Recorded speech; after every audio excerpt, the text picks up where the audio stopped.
Di dove siete voi del Veneto? Di origine quale? No, io veramente, Sergio è di Friuli. L'accento è un po' diverso, no? E noi sono di origine toscana. Sì, ok.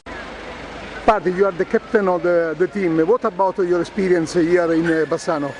Yes, it's been very good so far. We're here for 2 weeks. First week already passed. We've had great fun. Getting coached by very quality, experienced coaches. It's been very good. And do you like this kind of experience? So, I mean, you prefer the time you are spending playing football or the time you are spending for sightseeing? I guess it's very good, seeing the city and the town, it's very well. But football obviously is the main bit why we're here. It's a great experience to. Okay. What about your origin? You are Australian or you have some origin in Italy?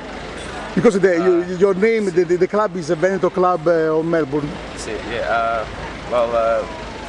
I'm from Albania. Okay. Which is not far from here. And then I'm Italian Mauritian. And I'm half Italian, half Vietnamese. Okay, so it's a global world. Yeah. Every boy is the mix is the best for us. Yeah. The world is going to be all together. Yeah. Okay, thank you very much and have a good trip and good career. Grazie very much. Bye bye. Che vi sembra Bassano? Perfetto. La conoscevate? Sì, eravamo qua l'anno scorso. Ecco, se ci racconta, lei capo delegazione, ci racconta un po' lo scopo di questa visita del club di calcio a Bassano. Beh, questo è stato nato 2 anni fa tramite Maurizio Vicidi e Sergio, che si sono incontrati in Australia. E il primo tour l'abbiamo fatto l'anno scorso nel 2010, questo è il nostro secondo tour.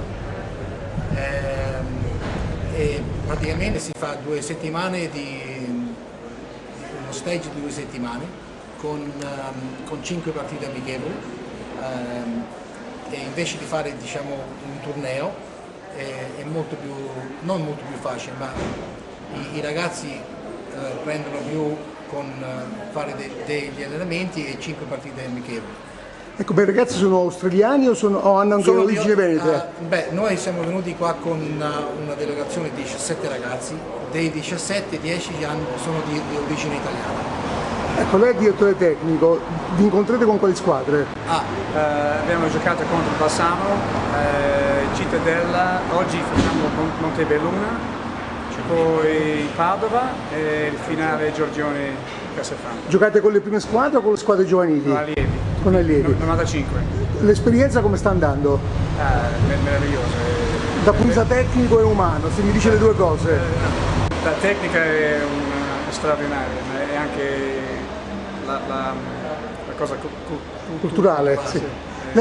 I ragazzi e lei state anche visitando qui Bassano, città vicino? Sì. Avete dedicato del tempo? Che giro avete fatto? Andiamo a Venezia sabato, venerdì andiamo a Padova, Domenica siamo stati a Udine a vedere la partita